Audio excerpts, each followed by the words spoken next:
Nesse mês de março de 2021, os episódios do Rasgaí tratarão do tema desigualdade de gênero, em referência ao Dia Internacional da Mulher. Um dos aspectos mais perversos da desigualdade de gênero é o feminicídio. Mas o que é isso? O feminicídio é o homicídio praticado contra a mulher em decorrência do fato de ela ser mulher ou em decorrência de uma violência doméstica. Trata-se, portanto, de uma diferença na motivação do crime. Ou seja, quando a motivação desse homicídio está relacionado à violência sexual, o menosprezo pela condição feminina e uma discriminação de gênero, entre outros. O termo foi usado pela primeira vez em 1976 pela socióloga sul-africana Diana Russell, em uma conferência em Bruxelas.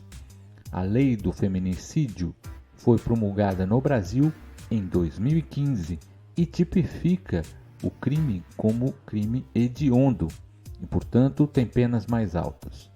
No Rio Grande do Norte, ao longo dos últimos 10 anos, uma mulher foi vítima de morte violenta a cada 3 dias.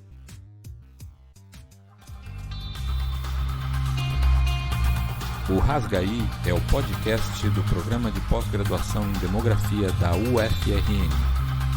Aqui falamos sobre demografia, estudos de população e ciência em geral. Rasgaí.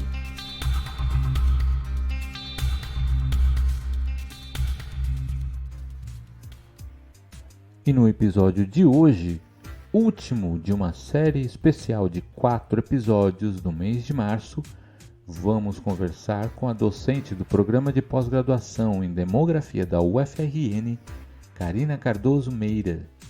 Karina vai comentar os resultados de um artigo que ela acaba de publicar na revista Cadernos de Saúde Pública, junto com outros pesquisadores.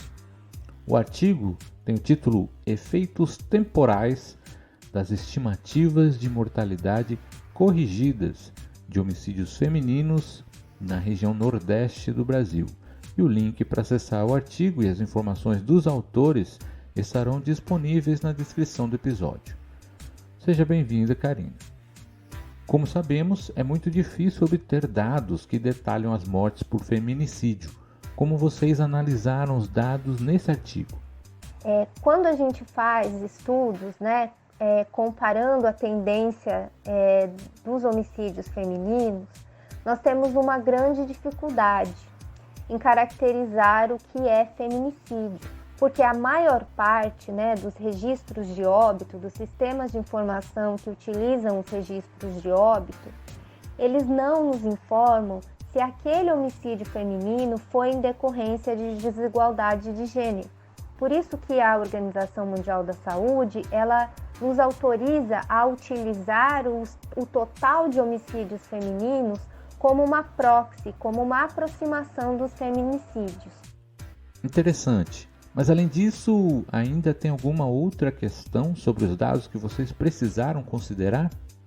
Existe uma grande proporção de óbitos classificados como evento cuja intenção é indeterminada, ou seja, o indivíduo ele morre por um homicídio ou suicídio ou por um traumatismo acidental, mas ele não é classificado como essas causas de óbito, ele é classificado como evento cuja intenção é indeterminada. Então você não consegue identificar se a morte foi acidental, se foi um homicídio ou se foi um suicídio. É um problema na qualidade da informação. O que acontece? Quando há uma redução da taxa de mortalidade por registros classificados como evento cuja intenção é indeterminada, há um aumento da mortalidade por homicídios femininos e vice-versa. Então, nós utilizamos uma metodologia de correção e também fizemos correções para a cobertura dos óbitos. Porque quando nós fizemos os processos de correção, nós obtivemos um aumento de 30,64% dos registros de óbito. Sem as correções, a taxa de mortalidade por homicídios femininos era de 4,13 óbitos por 100 mil mulheres. Após as correções, nós obtivemos uma taxa de 5,40 óbitos por 100 mil mulheres. E por que isso é importante de ser feito? Porque aí nos dá a dimensão do problema. Porque segundo a Organização Mundial da Saúde, as regiões que têm mais do que 5 óbitos por 100 mil mulheres são classificadas como regiões extremamente violentas para as mulheres. E após as etapas de correção, 2 estados se destacaram, o estado de Pernambuco e de Alagoas. Pernambuco teve uma taxa média de 8,29 óbitos por 100 mil mulheres e Alagoas 7,36 óbitos por 100 mil mulheres. Esses valores colocam esses 2 estados com taxas semelhantes às de países que são considerados mais violentos no mundo para as mulheres, que são El Salvador e Guatemala. Também nos chama a atenção o aumento da proporção de mulheres que sofreram o assassinato em via pública. No período de 80 a 95, 25,97% desses óbitos ocorreram em via pública e de 96 a 2017, 34%. E estudos têm evidenciado que muitas mulheres, ao tentar romper com o ciclo de violência, e denunciam a violência sofrida, aumenta o risco de óbito por assassinato, porque o seu parceiro, o ex-parceiro, conhece toda a sua rotina. E se essa mulher não tiver proteção do Estado, ela pode aumenta o risco dela sofrer assassinato. Nesse sentido, um estudo realizado pelo Ministério da Saúde, no período de 2011 a 2015, o que ele nos mostra? Ele nos mostra que 15,5% das mulheres que foram assassinadas nesse período já tinham notificação prévia de violência e que 30% dessas mulheres que tinham notificação prévia de violência foram assassinadas em via pública. E chama a atenção nesse estudo que as mulheres com notificação prévia de violência tinham 20 vezes maior risco de ser assassinada do que as mulheres sem notificação prévia de violência. Então mostra que só o empoderamento individual da mulher, estimulá-la a denunciar a violência sofrida, sem ter uma proteção social, uma proteção do Estado, para que ela não fique à mercê do seu agressor, não reduz o risco de morte por feminicídio. É necessário que haja equipamentos de proteção e sociais para que essa mulher não venha a ser vítima de feminicídio.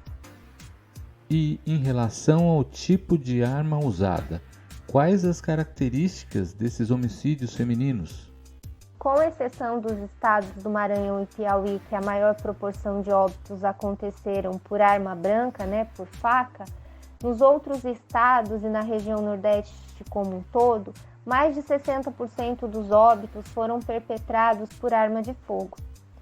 E nesse sentido, nos deixa muito preocupadas o aumento, a ampliação do acesso à arma de fogo, porque estudos mostram que se o parceiro tem arma de fogo em casa, aumenta em 8 vezes a chance dessa mulher ser vítima de feminicídio.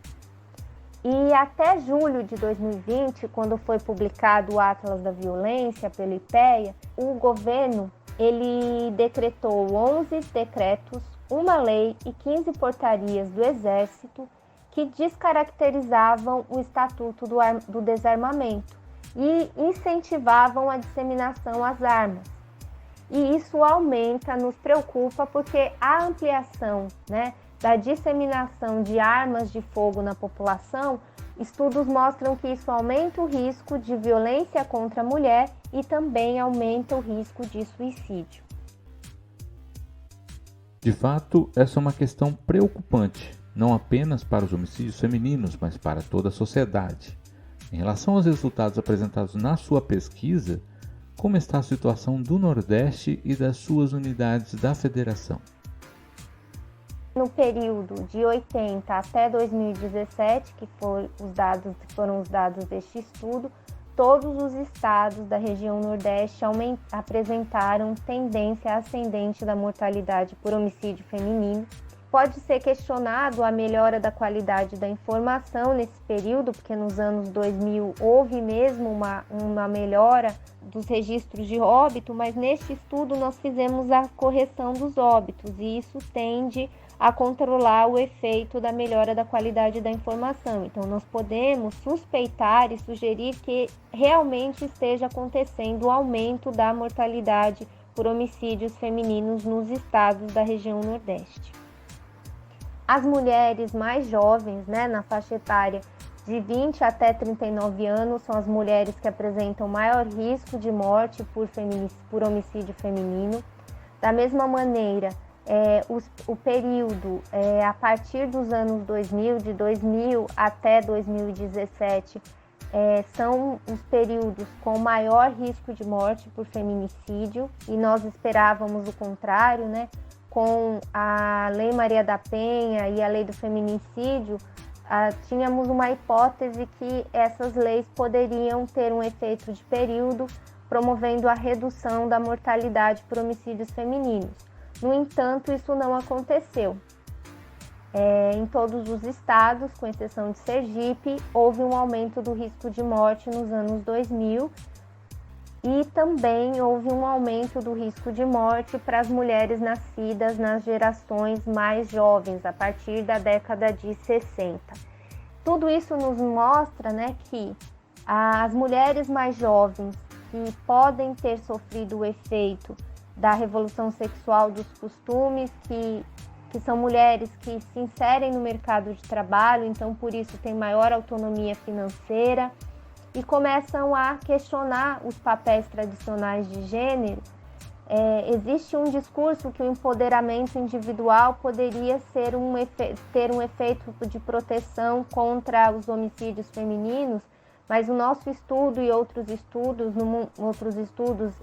realizados em Bangladesh, nos Estados Unidos, na Inglaterra e comparando as regiões brasileiras, nos mostram o contrário. As mulheres das gerações mais jovens, elas têm mais risco de morte por homicídios femininos. Talvez o fato, de questionar o papel tradicional de gênero, se não há o Estado desempenhando o seu papel de protetor, tendo casas-abrigos, com delegacias especializadas no atendimento à mulher funcionando 24 horas, todos os dias da semana, essas mulheres elas ficam à mercê dos seus agressores, porque elas fazem a denúncia, mas não têm nenhum tipo de proteção. Nesse sentido, eu também gostaria de chamar a atenção de um estudo que foi realizado em várias regiões do Brasil para avaliar quais eram os fatores associados à violência de gênero. E em algumas localidades do Brasil, as localidades com cultura mais urbanizada, com culturas menos tradicionais e patriarcais, a autonomia financeira da mulher servia como um fator de proteção. Então, as mulheres que declararam autonomia financeira tiveram menos chance de sofrer violência de gênero. Mas na região da Mata de Pernambuco, as mulheres que declararam que tinham autonomia financeira apresentavam maior chance de sofrer violência doméstica do que as mulheres sem autonomia financeira, porque nessas localidades mais tradicionais, quando a mulher ela começa a questionar esse papel tradicional de gênero, e quer ter sua autonomia, isso se torna um fator de risco, porque aquela localidade, aquela cultura, ela não aceita que haja o questionamento dos papéis tradicionais de gênero.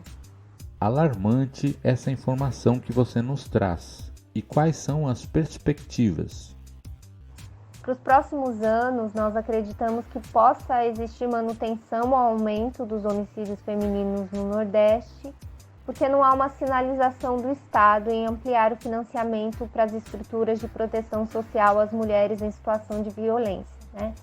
Visto que nós estamos em vigência de um ajuste fiscal, que contingencia os gastos na área social por 20 anos, no ano de 2020 e 2021 estamos vivenciando uma pandemia, e o isolamento social aumentou o risco de violência doméstica, né? Muitas vezes essas mulheres e crianças estão confinadas com os seus agressores dentro de casa, ficam com medo de sair para denunciar por conta do risco de contaminação do vírus, né, do coronavírus.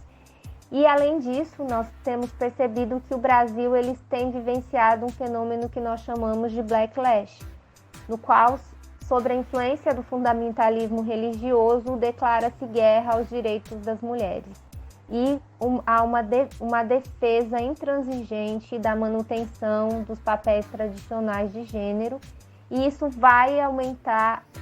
acaba por aumentar a violência de gênero e com ela os feminicídios. Infelizmente, Karina, perspectivas nada animadoras, não é? E é por isso que seguimos acompanhando e apoiando a luta pela redução de desigualdades e direitos para as mulheres. Mesmo após décadas de lutas históricas, vimos que ainda há muito o que avançar. A perspectiva da violência contra a mulher é a mais grave e assertiva, mas como analisado pela pesquisa da Karina, ela é resultado perverso e cruel de um conjunto de aspectos negativos que afetam a vida da mulher no nosso dia a dia. Precisamos romper com esse ciclo urgentemente. Obrigado, Karina, pela sua participação no nosso podcast. Parabéns para você e as colegas e colegas que assinaram o trabalho.